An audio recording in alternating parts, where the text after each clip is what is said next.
This is the last series of a webinar, which is contributing towards our membership growth project. On behalf of Bharat Scouts and Guides, I take the privilege to welcome all the resource speakers, and I give it to our Executive Director, Sri Krishnaswamy R, to introduce the resource speakers of the day. Good evening to all.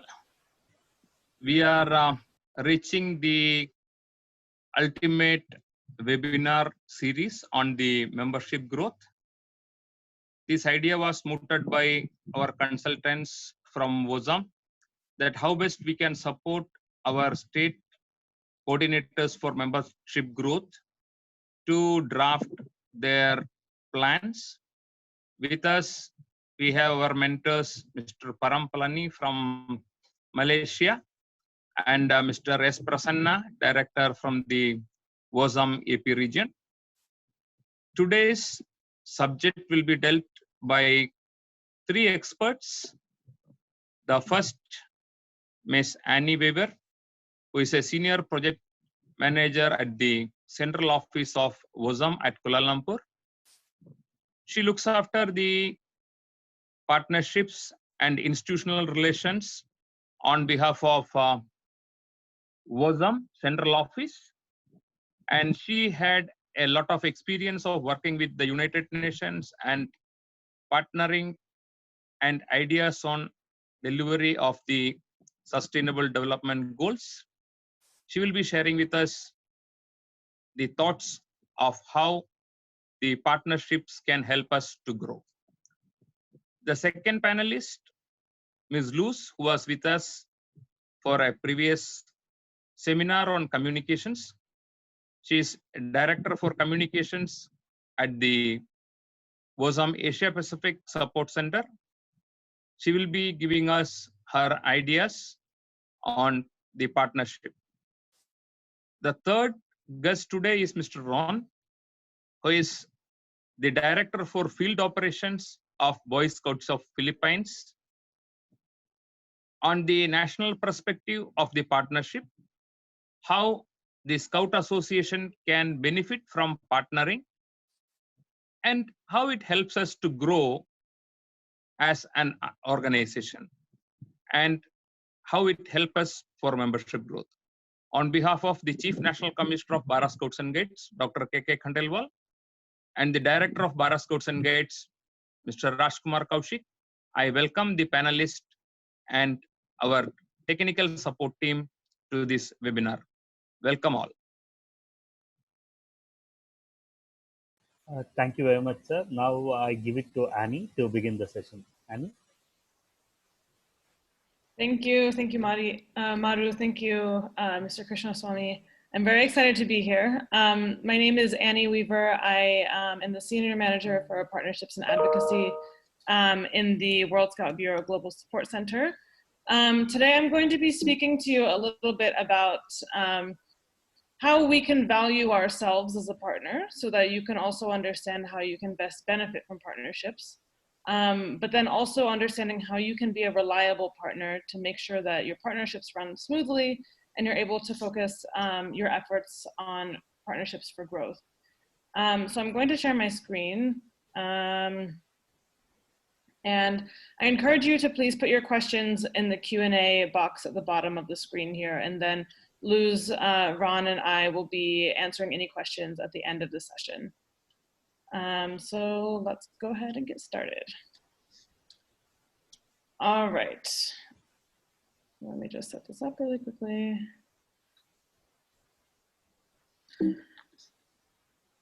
Okay, so we're going to start with a little bit of an overview of what our value is, and then moving on to the different types of support that you can get from different partners. And then we'll understand a little bit about how we can be a trustworthy and reliable partner that people enjoy partnering with and that other institutions will run after, hopefully, to be able to give us their support. We're going to start with a couple of basic principles on partnerships and scouting. Partnerships and scouting should always be mutually beneficial. And by that I mean sometimes partners will come to us with requests for us to support them, but it might not be immediately clear how we'll actually benefit out of this partnership, or vice versa. We might go after a partner saying, please, please, please help us, without it making it clear to them about how we can help them achieve their goals. So we need to make sure that it's a balanced partnership on both sides for it to be an equitable relationship. And we also want to make sure that our partnerships meet a specific need. And this is especially important if we're focusing our energy on growth, because we want to make sure that we're not wasting energy on something that doesn't necessarily meet our specific needs. So every time you're given a partnership opportunity, or you come across an organization that sounds really cool to partner with, you want to make sure that you first identify what the need or the opportunity is, so that you're able to align your interests and your strategic goals, to make it as efficient of a collaboration as possible. You also, of course, want to follow the principles of Scouting, and this is especially important when you're working with corporate institutions, or maybe philanthropic institutions, to make sure that our ethics and our values and our morals are in line, just to make sure that, you know, we don't put ourselves at unnecessary risk just because an opportunity is presented to us. You want to make sure you're transparent and that you're co-managed. You want to make sure that your partner is not managing you and is saying, hey, I really need you to do all of this type of stuff. You want to make sure that your relationship is balanced, just like you would have in a really good friendship, for example. You want to make sure that you're both, you know, giving equal updates to each other, giving equal asks to each other, giving equal reporting and impact measurement to each other. And you also want to make sure that your partnerships always enrich your youth program, or strengthen your human and financial resources, or develop your infrastructure. This is especially important for growth, because sometimes partners will come to you with a proposal, and then you'll need to figure out how exactly it might be able to strengthen your human and financial resources, or how you might be able to leverage that partnership to develop your infrastructure or gain access to different things. So you always just want to make sure that there's some sort of direct benefit there before entering into a new partnership. So first, let's understand what exactly we can actually gain in Scouting from different types of partners. If we start with government entities, this actually might be your first, the first thing that comes to mind when you think of partners, because they're the first people probably who will give you credibility and recognition as an organization. And this can be at state level, at local level, at national level. You may also be able to tap into funding from government organizations. Very importantly, governments are a very important partner when it comes to access to parks, to forests, to schools, to other government services. So if you're thinking about growth, for example, in school systems or in government-controlled community centers, then you want to make sure you have a really good relationship with your government, because they might control your access to those spaces. But they also might be able to help you with policy advocacy.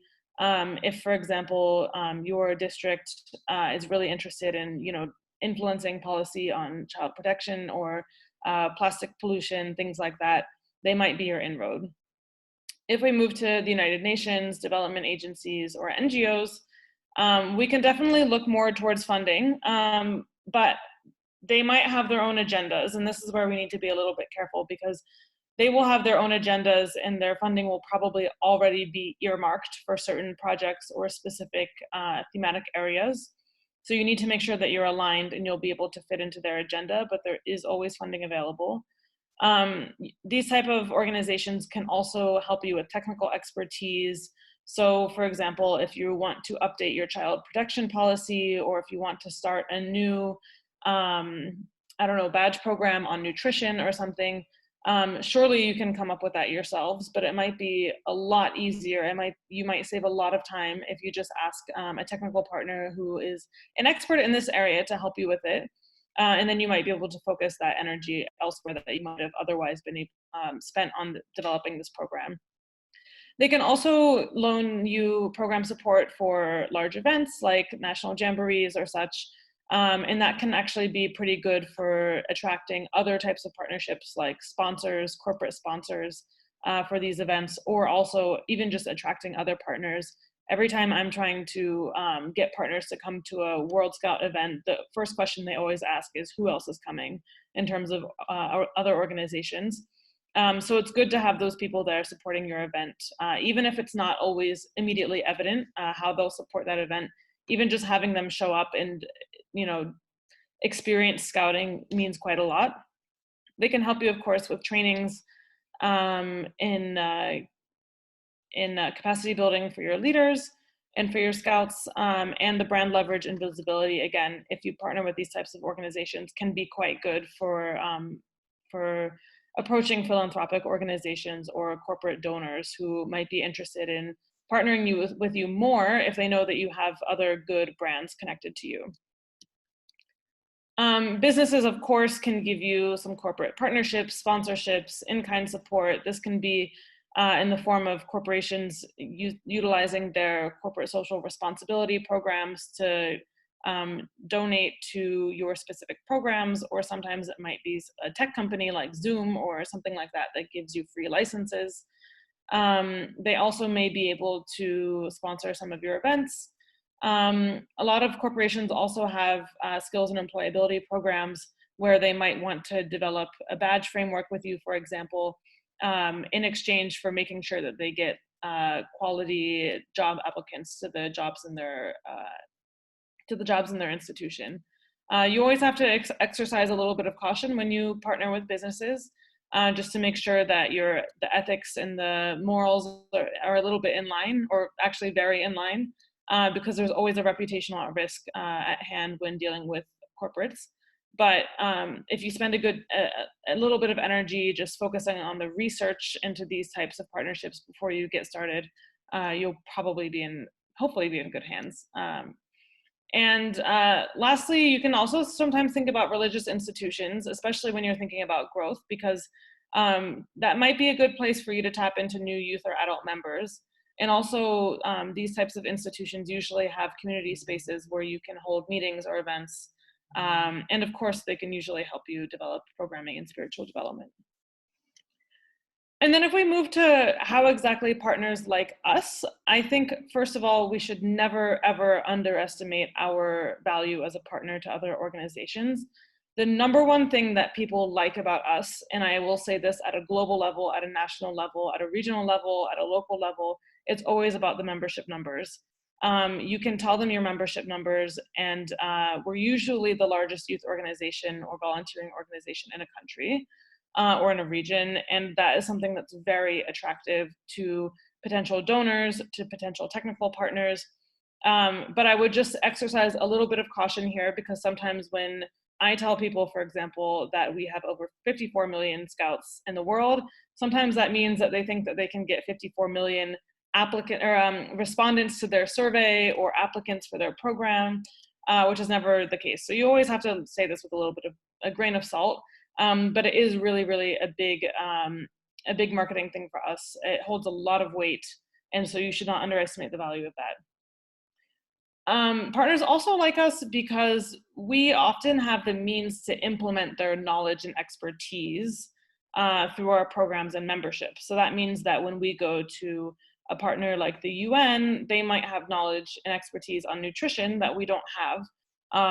And so it's easy for us to pick up their knowledge and expertise, funnel it through our programs, create a badge program or a pin program or some kind of communications campaign or mobilization. And we're able to take the work that they spend a good amount of time on and are experts on, and implement it through our networks, through youth networks, which everybody right now is really interested in working with youth and funneling their expertise through youth programs. So we're a very good mobilization partner for a lot of organizations. I'll also say that we're a really reputable movement, both globally and locally, and we have a proven educational model. We have over 100 years of experience, which is also very important. For a lot of National Scout organizations and local groups, it holds a lot of weight for them to be able to say we are part of a global movement of 54 million scouts in 171 countries.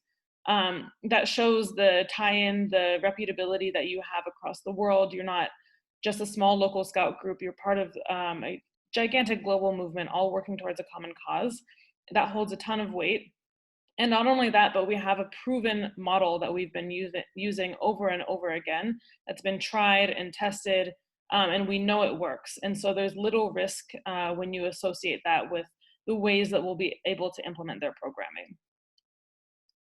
So right now, I also just want to hear from you in the comments, if you can let us know how else you think we're a good partner to other organizations. What else do we have that's really valuable that other organizations might like to know about us?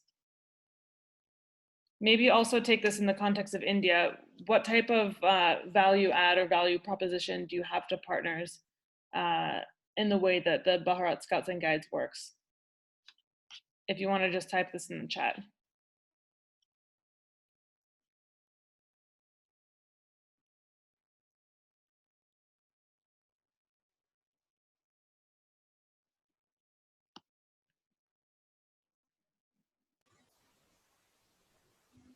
Hamza, if you can repeat this point in Hindi, that will be Yeah, helpful.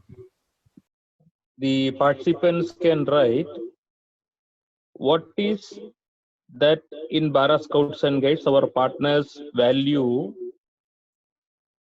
You can write what you feel in the chat box.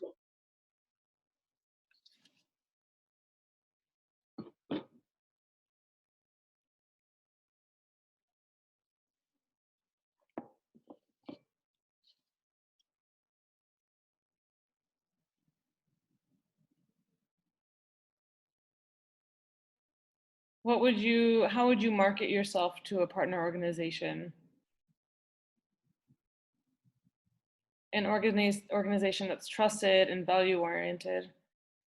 I agree, especially values in our current day and age are really valued. Values-based leadership is actually quite an emerging topic at a lot of UN organizations, so that's something that they really appreciate about us.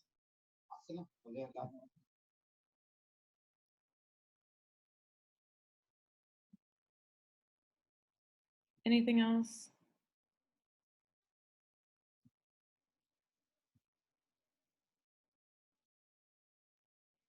Promotes good citizenship. Yes, I totally agree.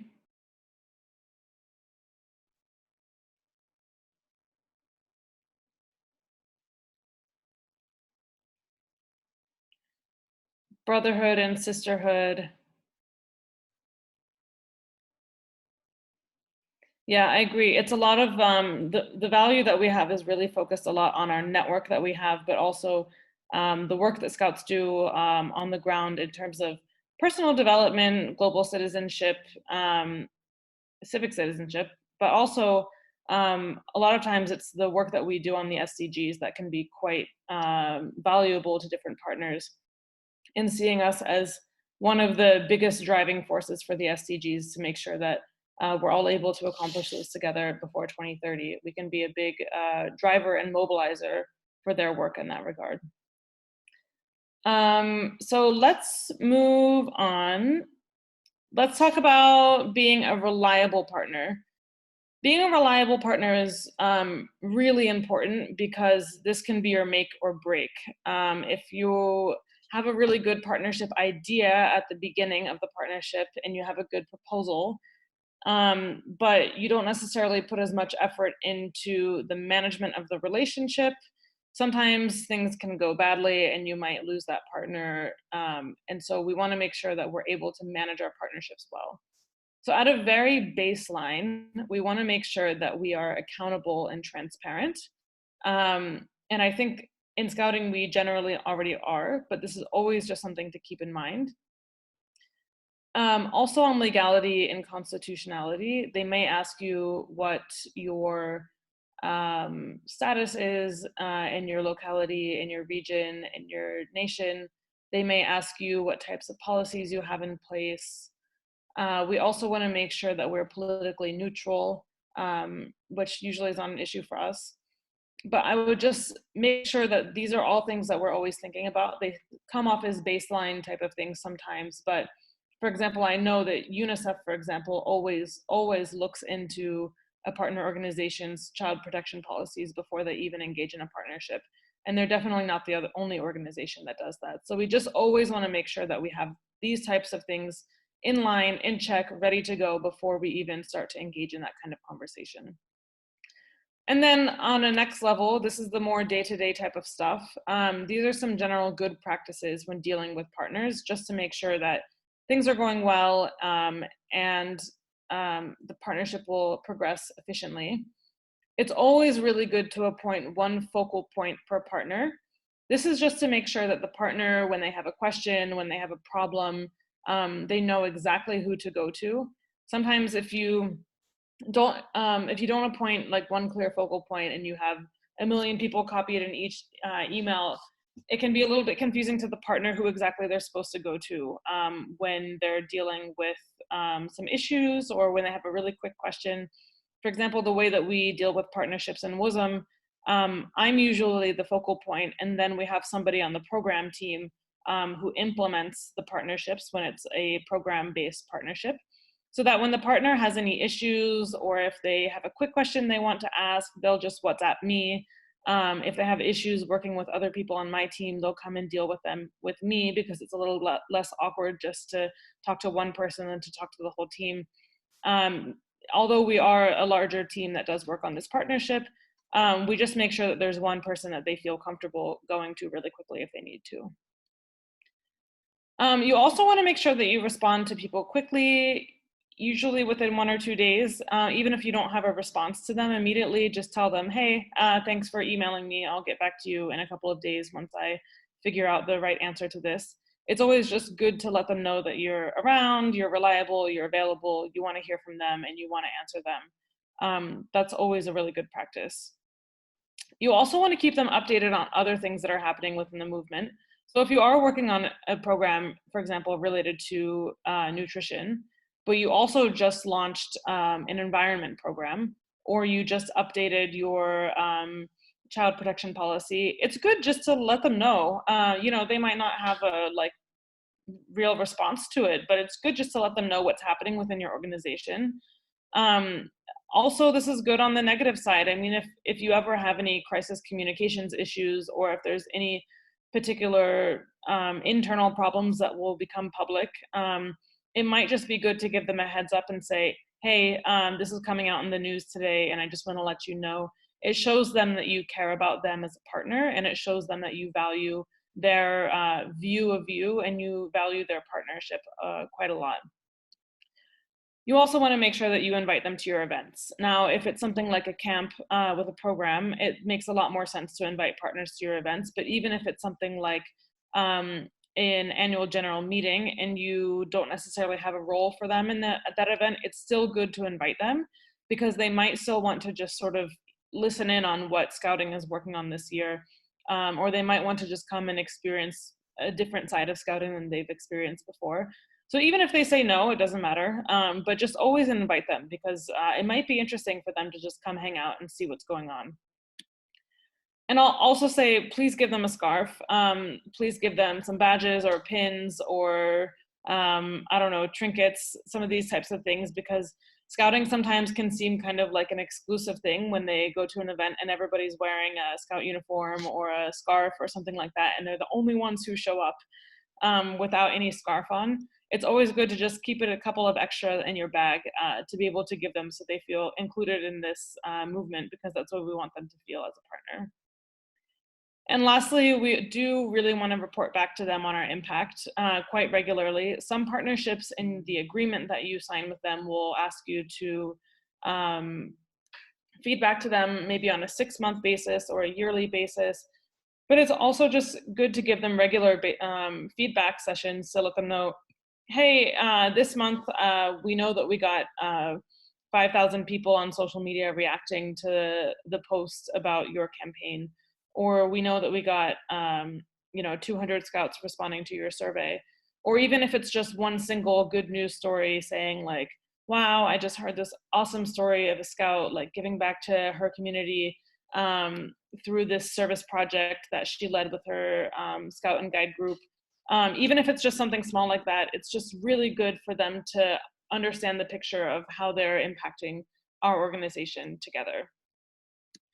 And lastly, before I close and hand to my colleague Luz, I just always want to point people to WUSM services. You can always access a lot of different services on WISDOM Services in the partnerships section on how to assess your partnerships, how to implement partnerships. We can give you advice on your strategies, on how to find funding sources. But we will also have a lot of new resources in the next couple of weeks, actually, in the partnerships service. Next week, we will have an e-learning on partnerships, which I encourage all of you to take, that takes you through the process of developing a partnership and what you need to think about at each stage to make sure that it goes efficiently. We also currently have a partnership development guidebook that also takes you through that process. And in the next couple of weeks, we'll also have new pages on the membership portal, which is scout.org/members. You'll be able to find more information about the global partnerships that we have. And lastly, we will also have a new resource in the next couple of weeks that elaborates more on how to represent Scouting externally and the things that you might need to keep in mind. So keep an eye out. We will have an announcement about all of those new resources together in the next couple of weeks, but we're very happy to have you all working on partnerships. Please, again, put your questions in the question and answer box at the bottom, and I'll be happy to answer them at the end. And now I will hand off to my colleague, Luz, for the next presentation.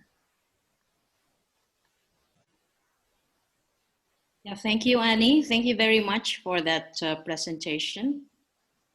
Now let me just open my screen.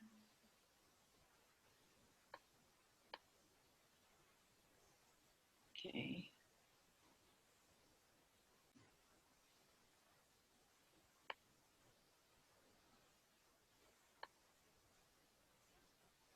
Can I open my screen, Madhu? Yes, Luz, you can open it.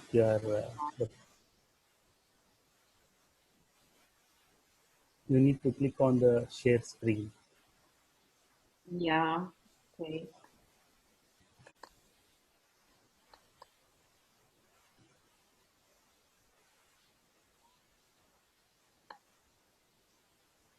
So can you see it? Can you see my screen? Yes, we can see your screen. Yes, please go ahead. Okay, so good evening. So once again, I'm very happy to join you. This is actually the session or second session that I'm sharing with you on this growth webinar. I was with a webinar last week on communications. Now this time I am sharing with you some ideas on partnerships for growth. So for this time, I would like to be very specific in this presentation. I would like to focus on types of partners to support your growth. Oh, by the way, for those who just came in, my name is Luz Taray. I am the Director of Communications and Partnerships at the Asia Pacific Support Center of the World Scout Bureau. Our office is located in Manila, Philippines, but I am delivering this session at the northern part of the Philippines. Now I would like to, okay, I would like to, is this screen okay with you or should I enlarge it? The enlarged screen is better. Okay. I think I'd better enlarge it. Yeah. Oh, yes. Looking good. Yeah, okay. So the primary purpose of partnership at the WASM level is to be able to identify or develop the global or regional partnerships, and it has two purposes. One is to support the mission and strategy of Scouting, and the other one is to enable NSOs to engage with partners nationally. And this is the purpose of this webinar, for us to be able to support the Bharat Scouts and Guides in formulating its strategic plan for growth. Next. Now there are three questions that I would like to ask ourselves before we enter into partnerships. And the first question is, can the stakeholder or partner have a significant impact on the NSO's growth strategy? So that should be the first question that we should be asking. The second one is, can I have a growing and sustainable relationship with this stakeholder? And the third question is, do I have something to gain and something to give in this relationship? So here at the right side of the screen, I have the keywords of those questions, like the impact of that partnership on the growth strategy of your state. So the second one is this relationship or is this partnership sustainable? And the third one is, what can I give and what can I gain from this partnership?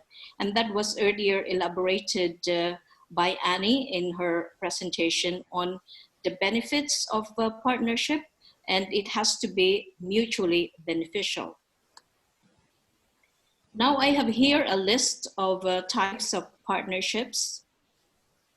This is extracted from the document Growth Toolkit, and one by one I will be explaining them to you.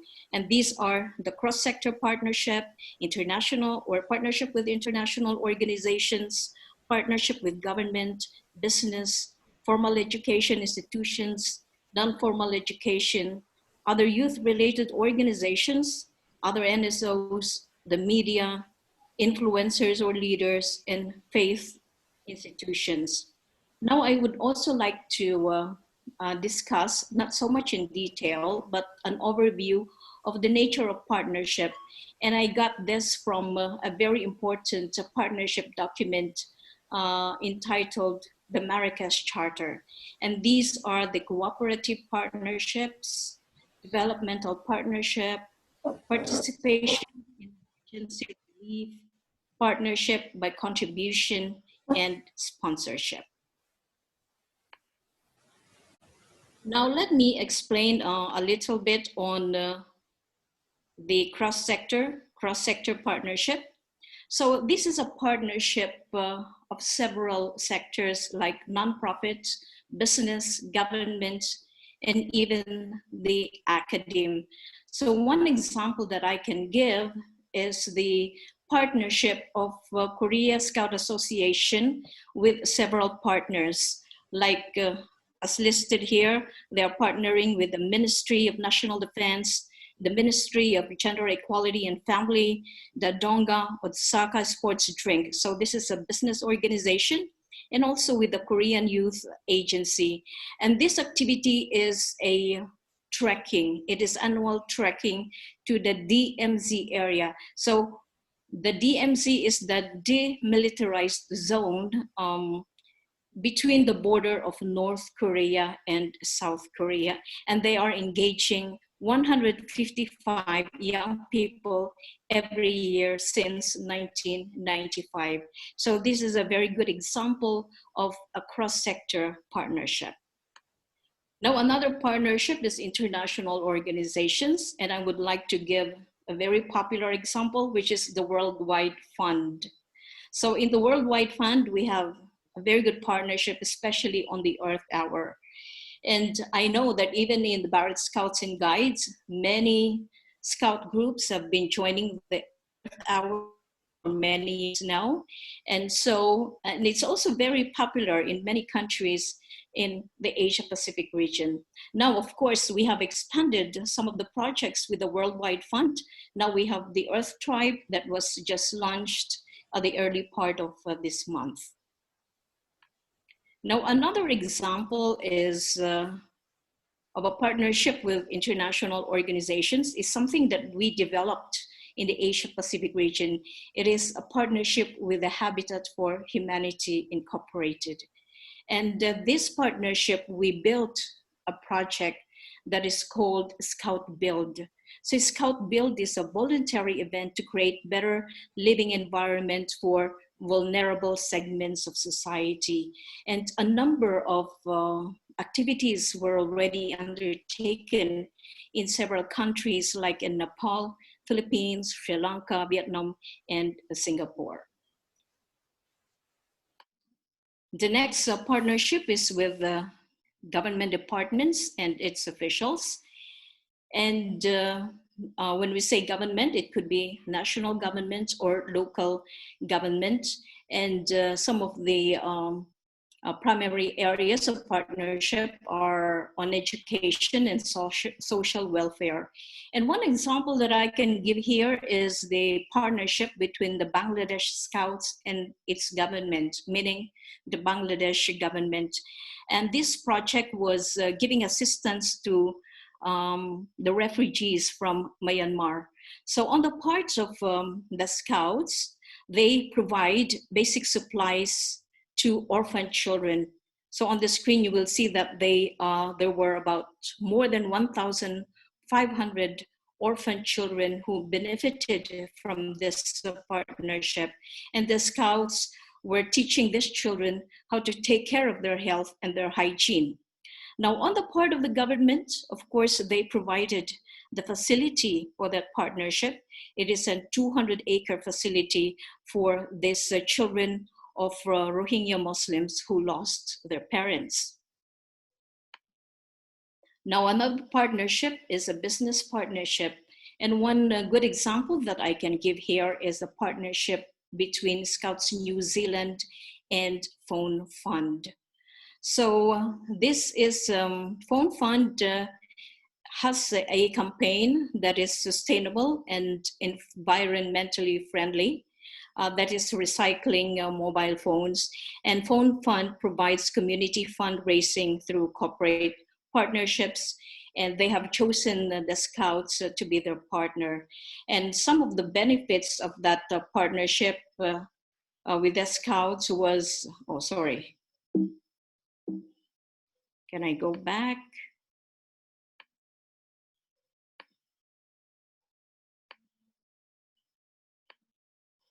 Some of the benefits was it provided a business environment for Scouts in New Zealand, and it generated funds on a year-to-year basis.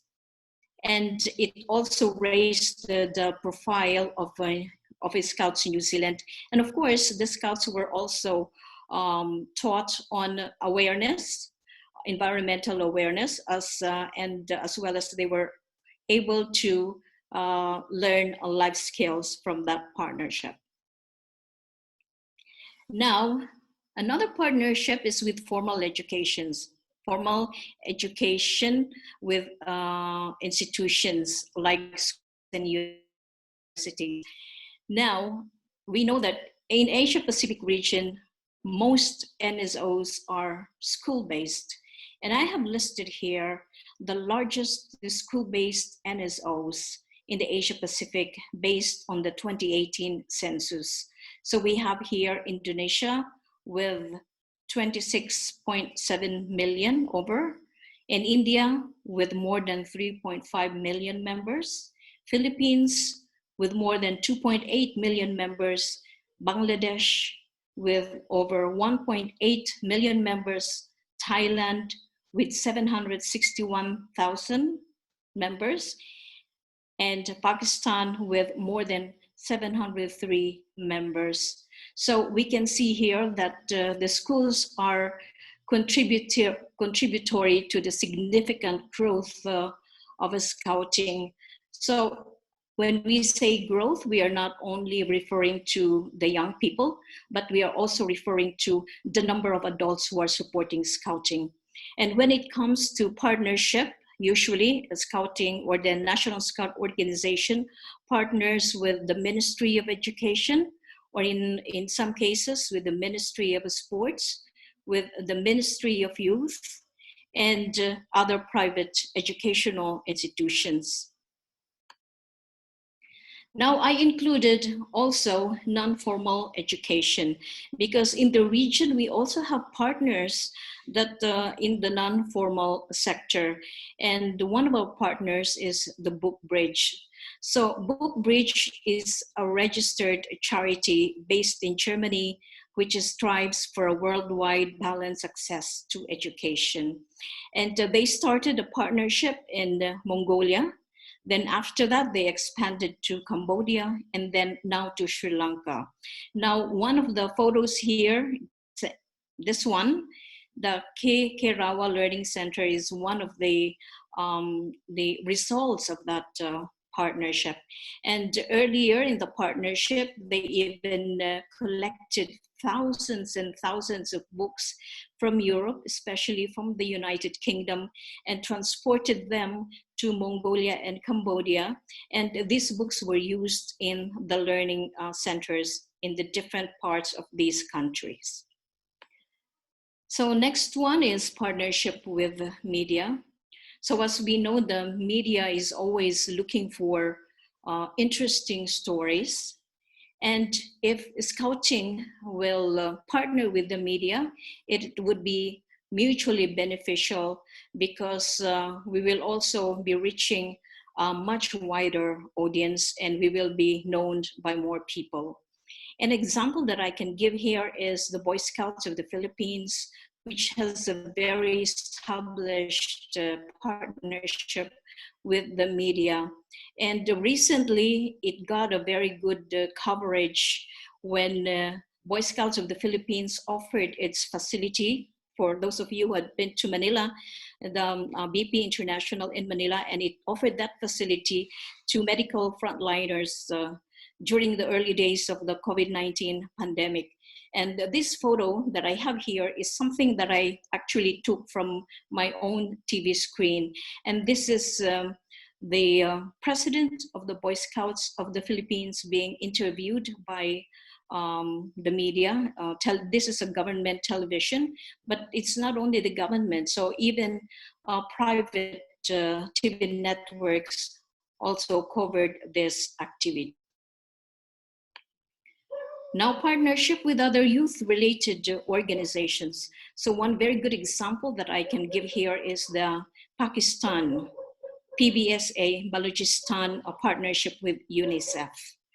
And as you see here, the Scouts are very prominent in training students in 100 schools of Balochistan in emergency disaster risk reduction, first aid, and hazard assessment. And from this partnership, they were able to train more than 9,000 boys and girls in disaster risk reduction as well as first aid. And faith institutions. So sometimes many faith institutions are more charity-based, but they do not really have a youth program to offer young people. So in this partnership, the role of Scouting is to be able to offer a very interesting youth program to children who are benefiting from the charity of faith organizations. So one example that I can give here is the Ticket to Life Manila. So the Ticket to Life, I think some of you are already familiar with this. The Ticket to Life integrates street children to society through Scouting. And one of the very successful Ticket to Life projects is located in Manila, where where the partnership actually started with the Catholic Church in Manila. So even in this photo, these kids who are benefiting from this partnership are posing right in front of the church. And the next one is with other NSOs. So this partnership is that it is between NSOs who are facing the same challenges to grow together and to share information, resources, and experiences. And one example that I can give is the partnership between Bhutan and Danish Scouts. Danish is, Scouts from Denmark. And this was during the early days of Bhutan, when it was still a young National Scout organization. And the purpose of this partnership was to exchange ideas and experiences, find methods to improve the quality in Scout activities, and to increase the number of memberships in both associations. So we can see here it's a mutual partnership between Bhutan and the Danish Scouts. And as a result of that, the rover program was introduced in Bhutan, and more rovers were enrolled, and community-based scouting was established in Thimphu, and a lot of activities were conducted in different areas or different places of Bhutan. Now, the next one is partnership with influencers or leaders. And I guess we know that at the global level, our Scout ambassador is Bear Grylls, the chief scout of UK, the National Scout Association UK. But for the Asia Pacific region, I would like to give an example of an influencer or a prominent personality, and he is the Japanese astronaut Soichi Noguchi.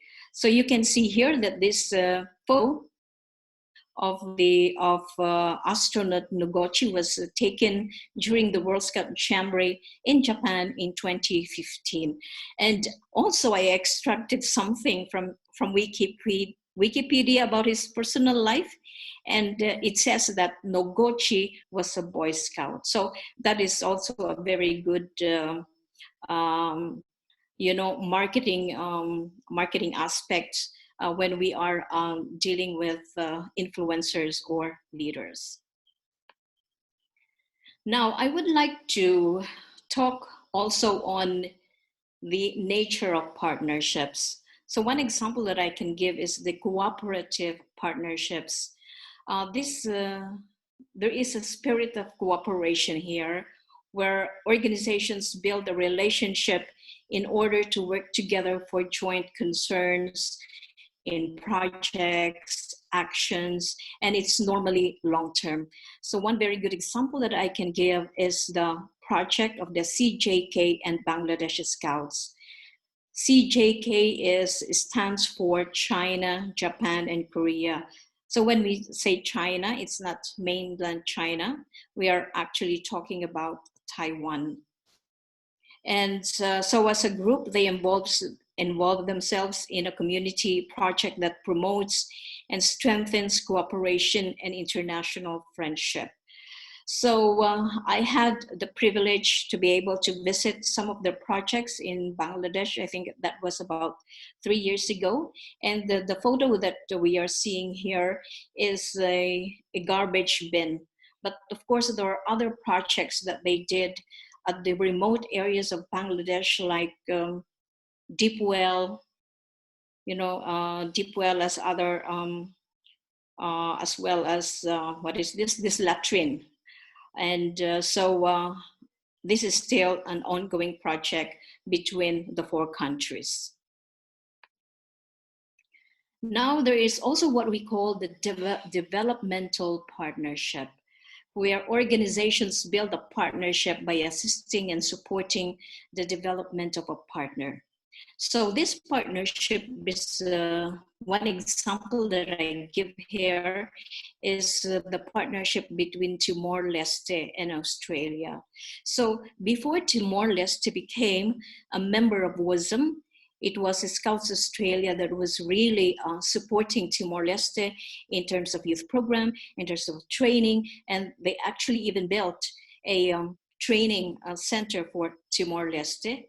And as a result of that partnership, Timor-Leste became a member of WASM in 2017. Now, another very good example is the partnership between Afghanistan Scouts and PARSA. PARSA is a non-government organization based in Pakistan that is helping in the rehabilitation of Pakistan. So it is also because of this support that Pakistan or Afghanistan became a member of WASM this year, actually on January 10th of this year. So it's not only PARSA that has been assisting Afghanistan Scouts, also the neighboring countries like India itself, Pakistan, and Maldives. Next is participation in emergency relief. I think this is something that is very familiar to us in the Bharat Scouts and Guides in India and in many other countries like Indonesia, Nepal, Pakistan, Sri Lanka, even the Philippines. So in this partnership, so there are three category or steps. The one part of this partnership is when young people play an active role in the prevention of natural disasters and conflict. So once there is a real emergency, they contribute to emergency relief work coordinated by specialized national or international agencies by mobilizing its members. That's why this is where the real partnership comes in, because to some extent, in some countries, Scouts are not only doing relief work, sometimes they also do rescue work, especially in natural disasters. So the third level is that once the emergency is over, Scouts can help in reconstruction and rehabilitation. Now, one example, one type of partnership is by contribution, where the donor organization contributes with human resources, capital, time, because of common objectives. So one example that I can give is our partnership with the World Scout Foundation. So if you remember, about 6 years ago, there was this storm surge called Haiyan that swept villages in the Philippines, in the central part of the Philippines, and it really wiped away thousands of lives. And even Boy Scouts of the Philippines, the Leyte Council, lost its school building. So the World Scout Foundation helped the Boy Scouts of the Philippines in coordination with the Asia Pacific Support Center to rebuild its Scout office. So this is how it looks now. So apart from the Scout House, the foundation also helped Scout families in reviving their means of livelihood. Now we can also talk about sponsorship, where organizations get into partnership in return for funds, support, material, image. So one partnership that I can cite is between Scouts Australia and solarbody.org. So in this partnership, the Solar Body delivered environmental and socially responsible activity for 2,000 Scouts and leaders who participated at the 25th Australian Scout Jamboree in 2019. But the photo that you see here is actually an expanded activity. So it is already outside the Jamboree, because of Scouts Australia and Solar Body, they went to Fiji to teach young people how to make use of solar energy. Now, I think this is the last slide. And here I would like to stress on the importance of diversity and inclusion in partnerships and in membership growth. Because in the end, every partnership must aspire to design and deliver partnerships or projects to ensure that they are inclusive and diverse. That's the reason why I have a very colorful presentation, because I wanted to make it diverse. Like when we say diverse, excuse me. Sorry. When we say diverse, we also talk about age, gender, religion, geographic areas, language, ethnicity, socioeconomic status, abilities, and disabilities. So I cannot emphasize it further. So in all partnerships, I hope that we will consider the diversity and inclusion between our partners and our Scout members.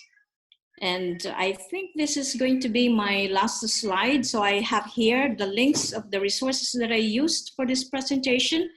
That is the Growth Toolkit.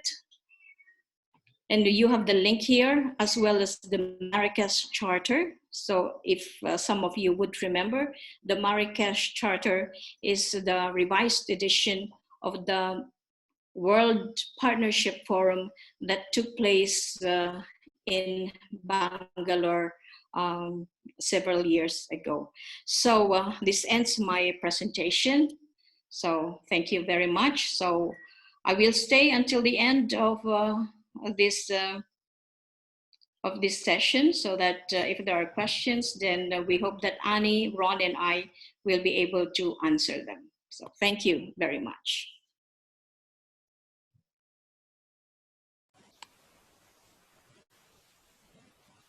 Thank you very much, Luz. Now, if you have any questions, you can put on the Q&A button.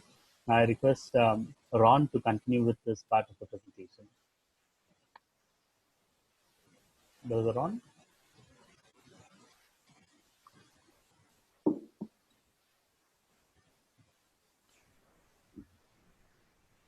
Hey, can you hear me? Yes, we can hear you. Hey, greetings from the Boy Scouts of the Philippines. It's good night here, and it's good morning there in New York, our friend Anne. And I think it's also good evening there in India. Am I right? Sir? Yeah, you are right. This is good evening in India. Okay, thank you for this privilege of having me here. I was just told that I will take the place of my boss because he's not feeling well. My Secretary General, Rogelio Esvidillo Jr., told me just this afternoon that I'll be going to do his presentation.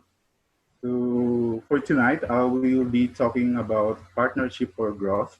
And of course, I will be talking about our practices and experiences here in the Boy Scouts of the Philippines, which I think in the context here in the Boy Scouts of the Philippines, which is very much effective. Now, for tonight, we will try to answer these two questions, which serve as our objectives for this particular session. The first question is how to engage in partnership. And the second one is how does partnership contributes growth? And again, I will be talking about experiences. I will be talking about our practices here in Boy Scouts of the Philippines, which I hope you can get something from this.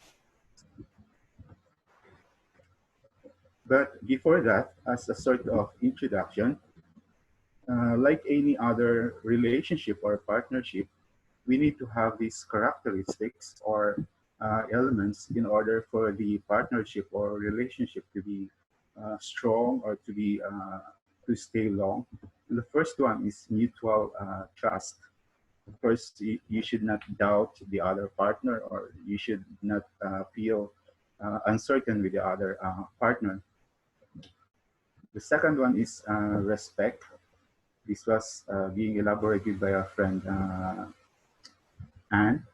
There should be a mutual admiration for the two of you. And then the third one is authenticity. Of course, you must be real and you must be true to yourselves.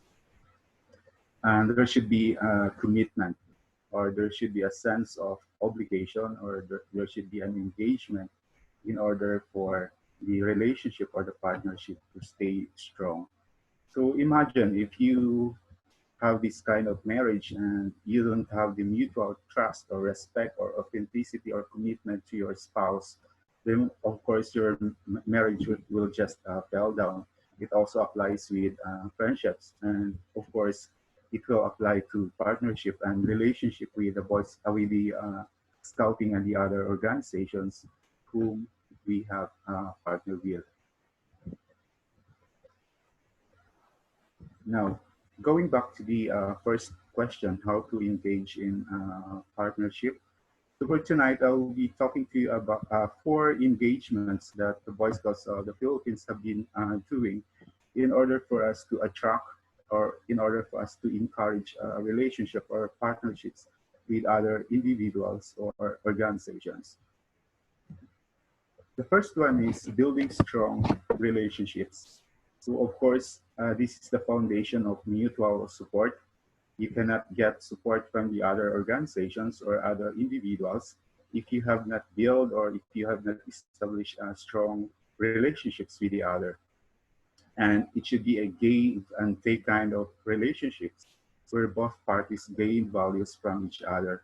Ms. Luz talked about this, and the term she was using was give and gain.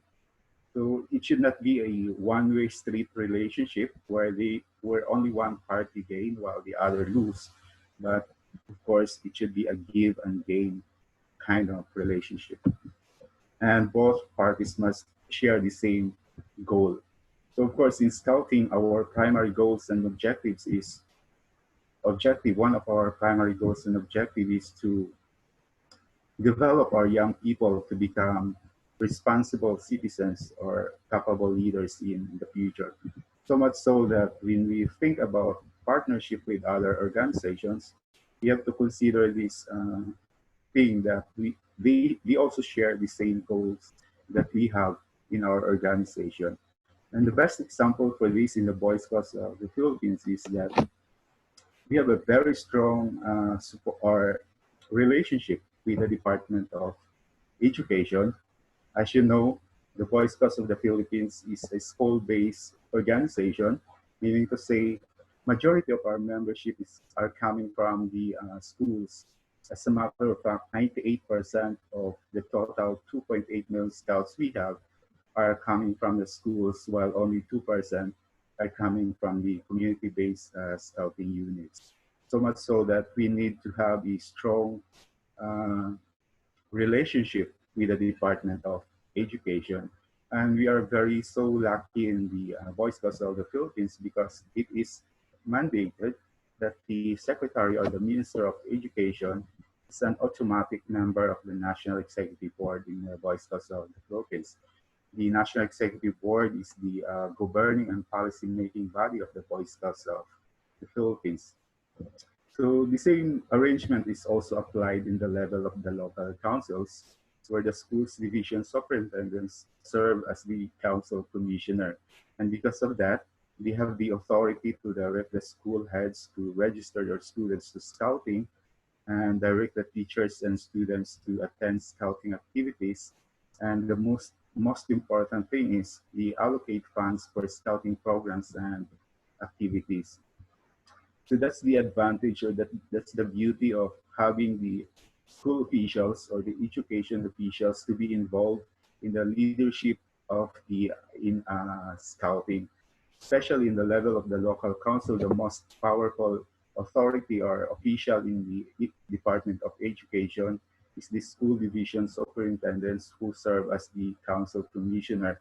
And because of his position as the council commissioner, he has the authority to direct the school to register their students to scouting, as well as letting their students and their teachers to attend scouting activities. And again, the most important thing is allocating funds for scouting programs and activities.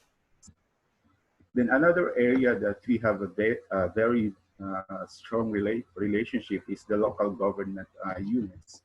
In the Boy Scouts of the Philippines, 85% of the local councils we have are chaired by the governors or mayors or other elected officials in the government. So this arrangement enables the local councils to get full support from the government through annual budget allotment. And as a matter of fact, few of our local councils in the BSP have their scout membership registration fully subsidized by the local government.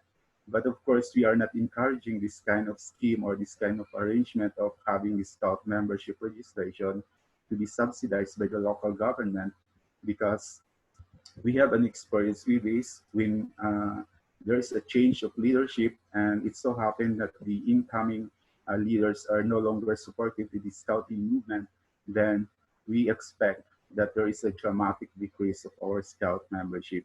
So we encourage our local government units to support scouting in the form of subsidy for scout projects or activities, and even for operational expenses.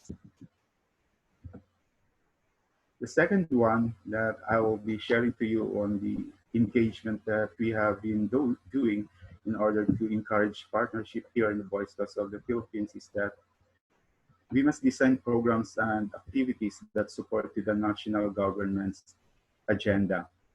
This is part of the scouting ideals, which is to contribute to nation building, so much so that our programs and activities must be designed that are supportive to the national goals and objectives of the government. So here in the Philippines, the Boy Scouts of the Philippines is very known to be very supportive to the programs and projects of the government, especially in the area of environment. So much so that when the government will launch the project for environmental project, their their consideration is to get Boy Scouts of the Philippines as their #1 partner to implement or promote the said project. An example for that is we have this project with the Department of Agriculture, and we have been doing this during the lockdown or community lockdown here in the Philippines in light of the COVID-19 global pandemic. And this is a memorandum of agreement with the Department of Agriculture for the Boy Scouts of the Philippines to be the leading organization to implement and promote the urban agriculture project of the department. So again, the urban agriculture project becomes the most popular program of the Boy Scouts of the Philippines during the lockdown. This project allows the scouts and scout leaders all over the country to plant vegetables in their backyards and in the communities during the quarantine, which gives them the opportunity to earn merit badges for scout advancement. And also, the proceeds from the sale of their harvested vegetables can be used by the scouts for their membership registration. So it's keeping two birds in one stone for this particular project. And it was featured by one of the biggest network here in the Philippines, which is also one of our supporters. That's why this project becomes more popular here in the Boy Scouts of the Philippines. Another project that we have with the government is with the Department of Environment and Natural Resources. Again, this is also an environmental project. This is the Memorandum of Agreement with the Department of Environment and Natural Resources for the Boy Scouts of the Philippines to be the leading organization to implement and promote the national tree planting program in the country. So the Boy Scouts of the Philippines and the DENR targets a total of 3 million trees for a 3-year period to be planted by our scouts and scout leaders in a different part of the country. The program aims to promote reforestation, reduces poverty, promotes food security, enhances climate change mitigation and adaptation. And in this way, scouts who planted and nurtured trees will give them the opportunity to earn merit badges for their advancement.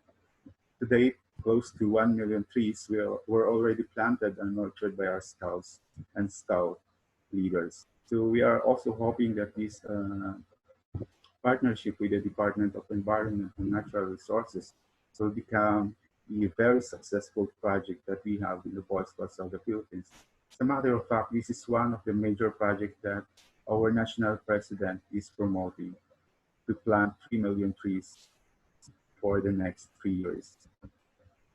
Then the third one is to reconnect or engage with former scouts who are now holding prominent positions in their chosen field. So these are former scouts that are #1 supporters in the scouting movement. Although they are no longer active in scouting, but the spirit of scouting is still in their heart, and all we have to do is to just invite them, involve them to scouting activities and leadership positions. An example for that is we have this Eagle Scouts Association of the Philippines and the 10 Outstanding Boy Scouts of the Philippines Association. So these associations have been our consistent partners in promoting and implementing projects and programs of the Boy Scouts of the Philippines. We also help the Boy Scouts of the Philippines in organizing and sponsoring scouting units. We are paying that for the Boy Scouts.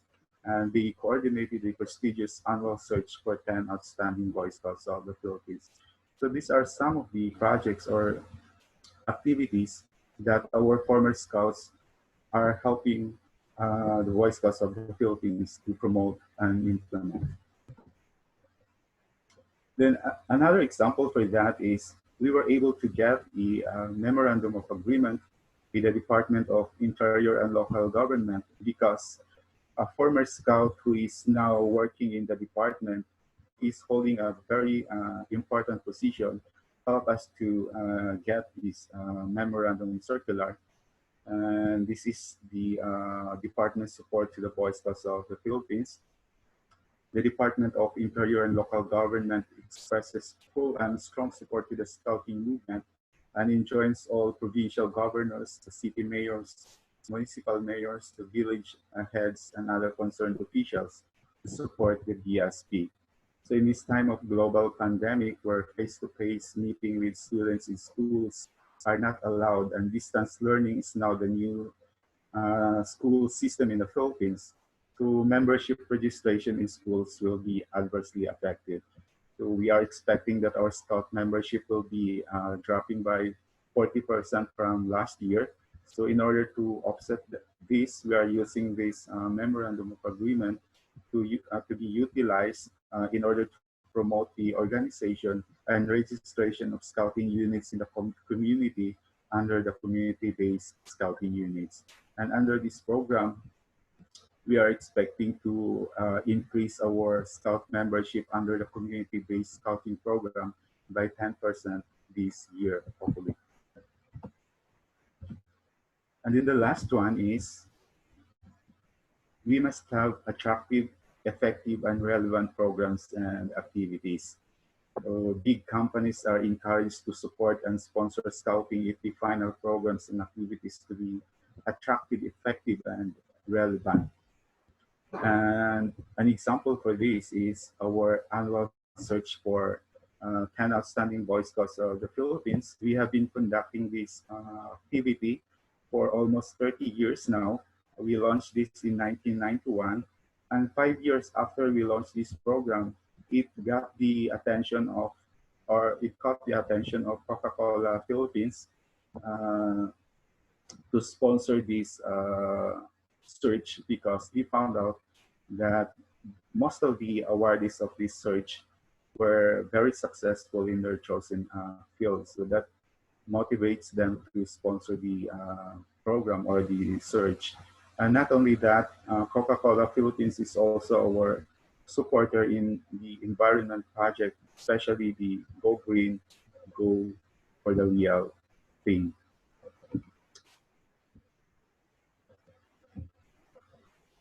So again, to recap, these are the engagements that we have been doing in the Boy Scouts of the Philippines in order to encourage or attract partnership.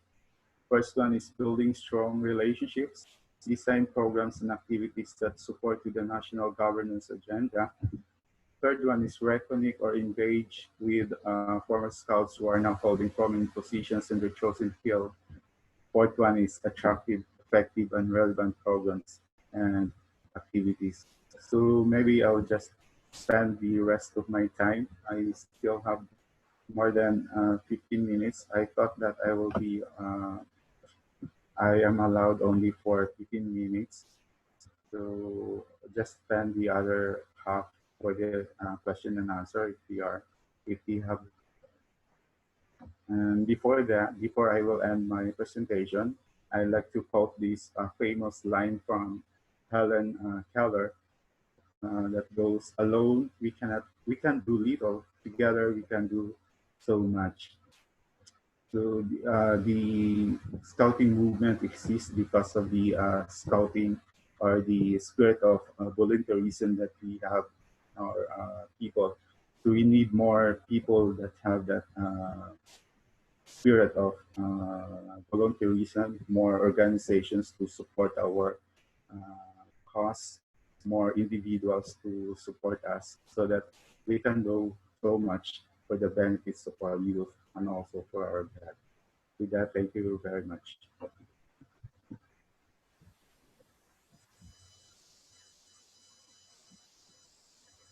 Thank you very much, Ron. Now the floor is open for the question and answers.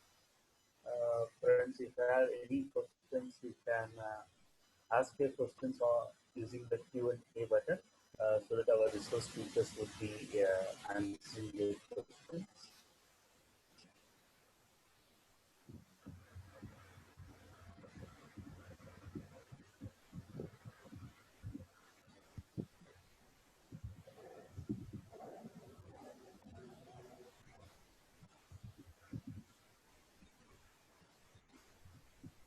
Surprisingly, I'm not finding any questions in the Q&A button.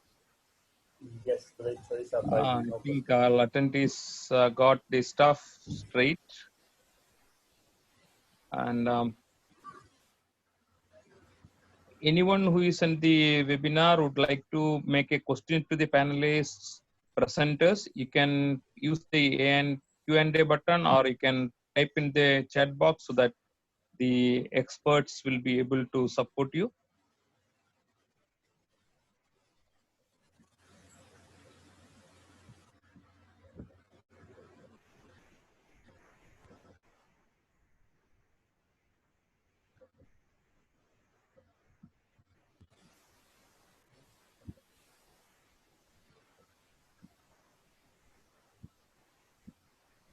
Boss, you want to make any remarks?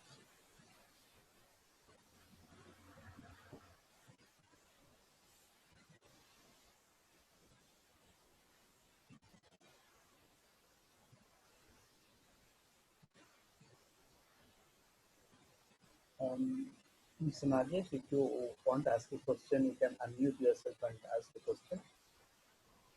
Sir, are you able to hear my voice, sir? Yeah, we are able to hear you. Sir, thank you for giving opportunity as soon as I raised hand. Sir, when Mr. Ron was explaining about that highest, the ministerial level people will be inducted as the chief commissioner like this one. But for the past 4 years in our scouts, even though they are doing Rashtrapati service and all, but they did not get the Rashtrapati award.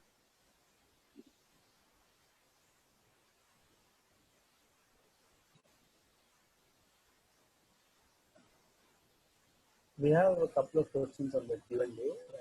Annie, you want to take a look at them?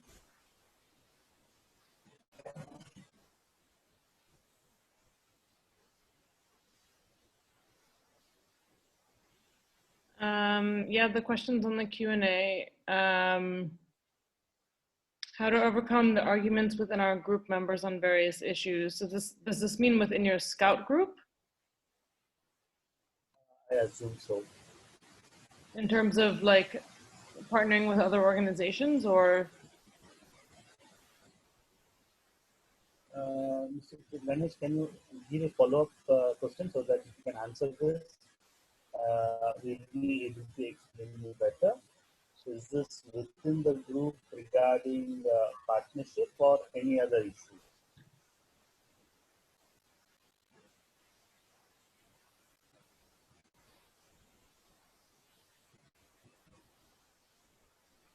So should I assume that this is about like maybe people within your scout group don't want to partner with other organizations?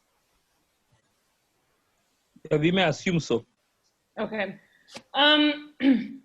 Well, I think the best way to approach this is by understanding the needs of your scout group, because I think that it's pretty common within the scout culture that we can do everything, because when you put the effort towards something, we can all, create something ourselves, which is an amazing spirit, and that's something that only exists within scouting. But I think that you also need to think about the efficiency of the type of work that you're doing and the effort that goes into something. So for example, if you're trying to create a new program, or if you're trying to create a new policy or such, it might actually save you and the members of your scout group a lot of time if you allow another organization to come in and teach you with their expertise how they would do it, and then train you along the way. So that's one way to look at it. I think you should also look at it as a really good opportunity to boost your own image and your own reputation.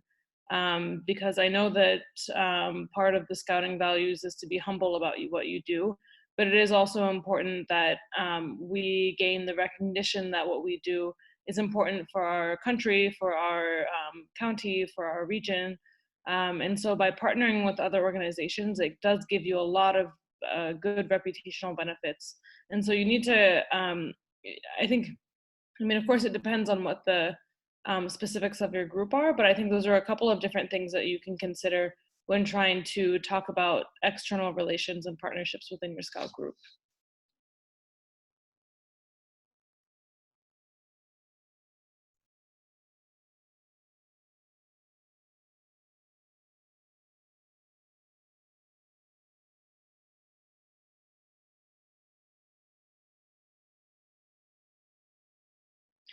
I also see another question about, do you have partnership policy that will refuse funding from organizations that exploit the environment? I think this is sort of something that you, either BSG might be interested in creating, or your local group might be interested in creating. This is something that I think is up to your discretion. I think we can all agree that we would not support this kind of partnership. But if you're looking for something in writing, it might be something that you might think about at national level, just to make sure that we're all in agreement and that we have the type of thing in writing. I think at global level, we do have a agreement from the World Scout Committee, I think from like 2005. I don't know if that's very useful, but I can always share that. But I think that those, especially when dealing with corporate partners, I think it is important that you clearly define through your national board or through your district board what the parameters are there. I think we could all agree on the similar types of partnerships with like organizations that are known to like traffic children or have like questionable child abuse policies or child protection policies. So that might be something that you would be interested in just defining from the start before you try engaging in that type of partnership.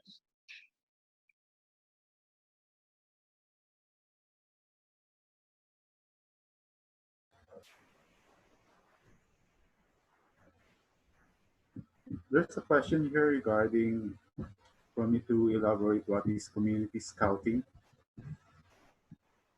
To community scouting, here in the Boy Scouts of the Philippines, we have two sources of our membership. One is school-based and the other one is community-based. Again, most of our membership is coming from the school. We have 98% of our membership are coming from school, while only 2% are coming from the community. So these community-based scouting units are being organized in the level in the barangays or in the towns, while the school is, of course, organized in the institution or the schools. So the same programs, the same activities we are provided with them, only that the community base is being head by the local village officials, while the school-based scouting is headed by the school's head or the officials from the schools. So that's the difference between community scouting and school-based scouting program here in the Philippines. But insofar as program and trainings or activities are concerned, we provide the same kind of activities or projects with them, programs.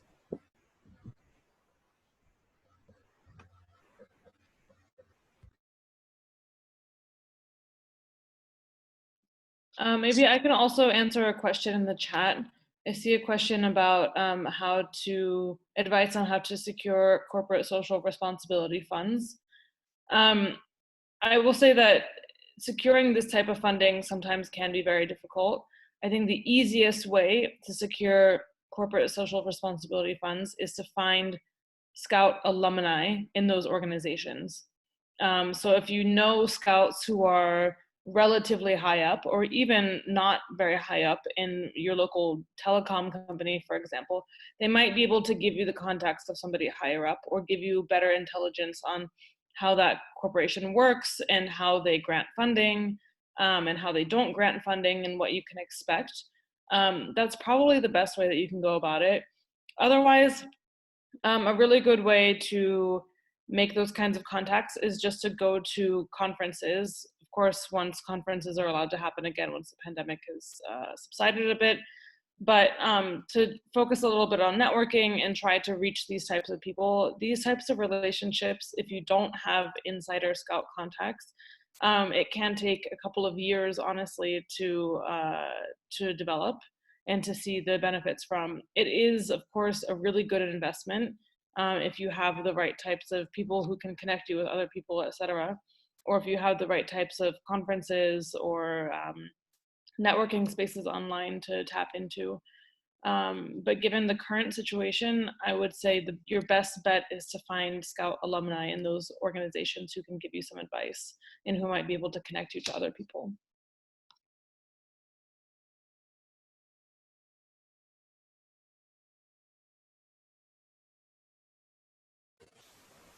There's a follow-up question on the chat, which is asking, should we have a partnership strategy in state, district, local, and unit level and review periodically? Annie, you want to answer that? Yeah, I'll answer this to the best I can, but I'm also interested in hearing Ron's perspective on this. I think that a partnership strategy is interesting, but a partnership strategy can only come in complement to your growth strategy and to your annual strategy or whatever your strategy review cycle is, if it's a triennium, etc. Because if, for example, you lay out your strategic priorities every triennium, I think it's really important that you look at that strategy and understand how partnerships can benefit that strategy itself. I think that you should not be engaging in partnerships outside of that strategy because you'll end up wasting a lot of your time on things that don't end up working towards the goals that you agreed on. And I think it's also important that when you're doing a budgeting process, if you have an annual budget, if you're at the district level or the national level, to also make sure that on top of that budgeting process, you're also looking at how you might be able to tap into external funding to alleviate some of the budgeting costs. So this really should come in complement to the type of strategy planning that you're already doing. However, you should never close yourself to opportunities. Some things can come mid-year or come in the middle of your strategic planning processes. And if it's an opportunity that you shouldn't resist, then you shouldn't close yourself just because it's not coming at the right time. But I think, yeah, I mean, partnership strategy, I think is useful for things like when you want to understand how you should go after corporates and establish your own ethical standards in that regard, or if you want to establish the types of fundraising opportunities that you would like to go after. But really, it needs to be very much aligned with your growth strategy and your strategic plan. Yeah, thank you, Annie, for that. And also to add to it, if not a strategy, always it's recommended that you have a standard operating procedure or a partnership policy for you, so that there's a written document which says what kind of organizations you partner with. It's always advised that we partner with organizations which carry the same values as Scouting does, and which is towards our goals. We have a couple of questions on the Q&A button. Do you have partnership policy that will refuse funding from organizations that exploit environment? I did answer this one earlier, but if there's any follow-up questions, I'm happy to answer. Okay. I think this question is directed towards Ron. How can we collaborate with the local authorities or clubs to work together for the growth of partnership for the better approach? Can I read the questions first? Yeah, you can go on the Q&A button. You get the question there.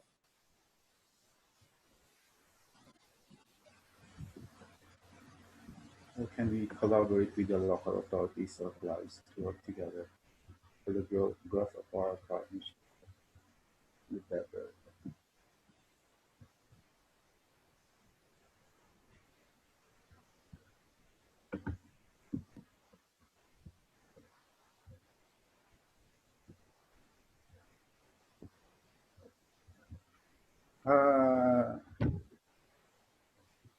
Is he referring to the local government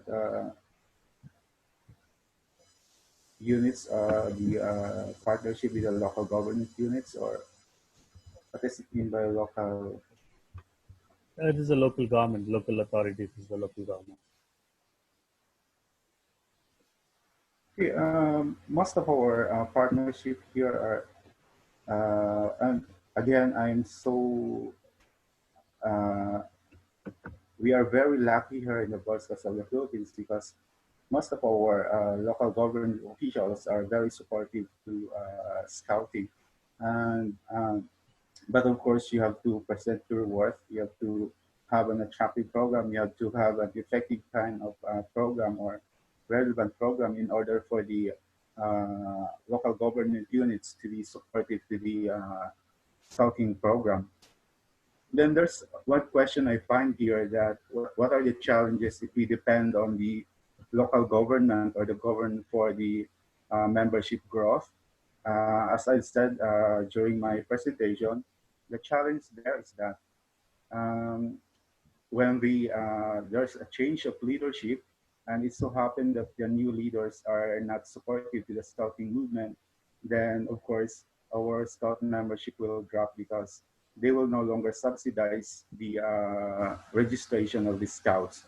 So we discourage here in the Boy Scouts of the Philippines to have that kind of arrangement because experience says that there are a lot of local councils whose membership drop because of that kind of arrangement that we have with the local government. One example here is in our prime council here in Manila. Before, all of their membership were being subsidized by the local government, but when a new administration came in, and it so happened that that leader is not supportive to scouting, then the subsidy stops. So it dramatically decreased the membership of that particular council. Thank you, Ron, for that. We have the next question.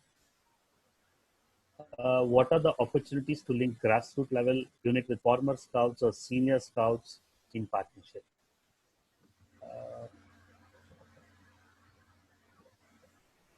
Ron, would you take it? Again, it is, I think this is towards the Outstanding Scouts and Eagle Scout Association. What are the opportunities to link?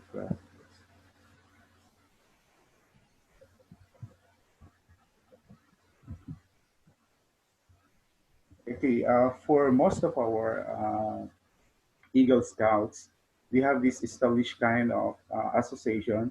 As a matter of fact, we have two associations of Eagle Scouts here in the Philippines, and both associations are very supportive to our scouting projects and programs.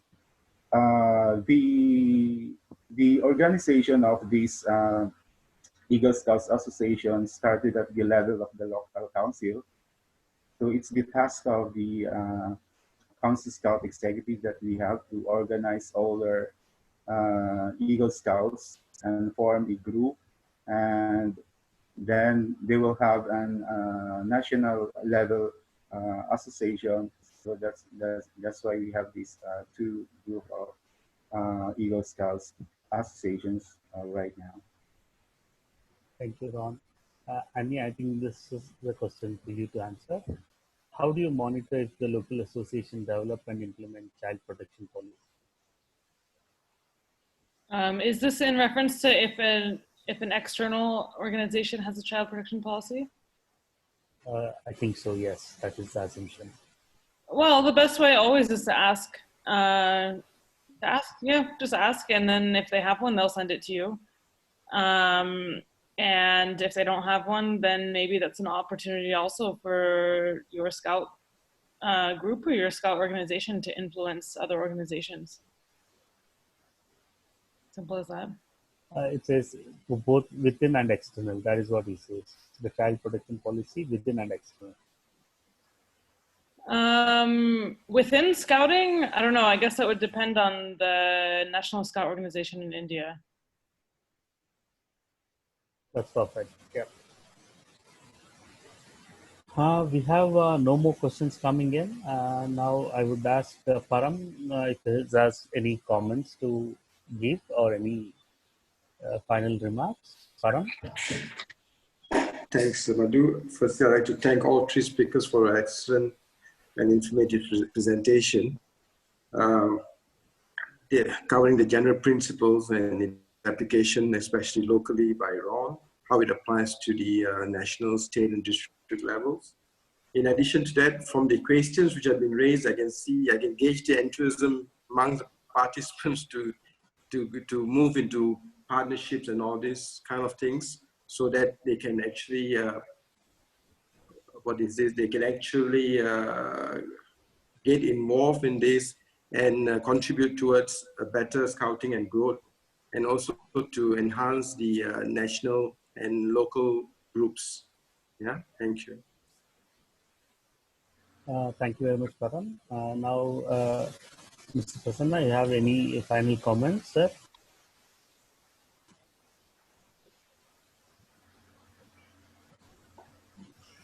I think we are not able to connect to Mr. Prasanna.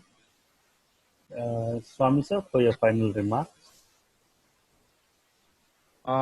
First of all, we would like to thank the opportunity given to the Bharat Scouts and Guides to have the WOSM services of skilling our state level membership coordinators, and through them we have also been able to convey how the 7 elements help us to grow or create membership growth in an association. Today's presenters basically gave us the very important aspect of partnership. Normally the scouts are not good at, as we see from the questions and also from the concept that has been taken by our leaders at different levels, that partnership makes us dependent for something. But the first presenter, Ms. Annie, has already told that this is a win-win situation. It is not that the partners using the organization for their ends, but the association getting an opportunity to popularize its activities through using their platforms. We have well written partnerships with WOSM and the international agencies, which we have percolated to our local levels in the past. We have partnerships with UNICEF, which was initiated at the WOSM level. At the same time, we also have seen many state associations having partnership, as the Rajasthan have a partnership with the Ministry of Environment Forest, as the Philippines have for the plantation. There are nearly 5,800 eco clubs through the Scout Guide units, a well-established partnership for last many years. The Bharat Scouts and Guides with our another world partner affiliating body, the WACS, we worked with the Hindustan Unilever, which had a very big project on hand wash. The similar project was run by one of the state associations in the state of Madhya Pradesh with UNICEF on hand wash. At the national level, we have made partnership with the HP for a computer lab, which we have recently received and launched during last Thinking Day celebrations at Delhi. So the partnership has been always a one-to-one situation and win-win situation. At local level, the partnership can be with local government, local clubs, without compromising to the ideals. Because one of the questions was, can we have a funder where the environment is compromised? No. The scouting associations, partners, they should subscribe to our fundamentals, the values for which we stand. That is how we look at partnership. There was a question, if we depend too much on local government for membership. Our brother Ron has very clearly told the part of bringing in members can be their role, but not paying or subsidizing the fee. We can use the school and local government to get members, but their fee should be borne by the members, those who join the organization. So this will not have an adverse effect. Brother Ron has very clearly explained how it happens and how it happened to a local association in the membership growth. So these webinars helped us to learn a lot on various aspects of membership growth. And we thank the Asia Pacific Regional Center of WOSM Central Office, our brothers from various National Scout associations, those who were partners in the webinars, Boy Scouts of Philippines, Boy Scouts of Singapore, Boy Scouts of Malaysia, all these brothers helped us to learn something. And we are also happy to see our brothers from other NSOs joining these webinars. Today also we have a few guests from other NSOs joining this. So we thank them for their support. So we look forward to grow better with all these inputs. We thank Miss Anne, Miss Luz, and Brother Ron for the inputs. We cherish your association with us for this cause, and your names will be written in our hearts for that contribution you have made to enlighten us. And through you, a large number of field level volunteers and trainers were able to update their knowledge. So we thank you all. Thank you once again. Over to Madhu. Thank you very much, everybody. Thank you, Annie. Thank you, Ron, Luz, and Param. This was an excellent series of webinars that we have run all these time. We will share the recording of this webinar if you want to go through again and have a deeper understanding. Thank you, one and all. We will share the links and other things. Thank you for joining us. Thank you. Thank you. Thank you, Madhu. Thank you, Luz. Thank you, brother. I request all the participants to kindly leave this webinar as we are going to continue this for a small meeting. I request all the attendees to click on the leave button and leave. Thank you, one and all.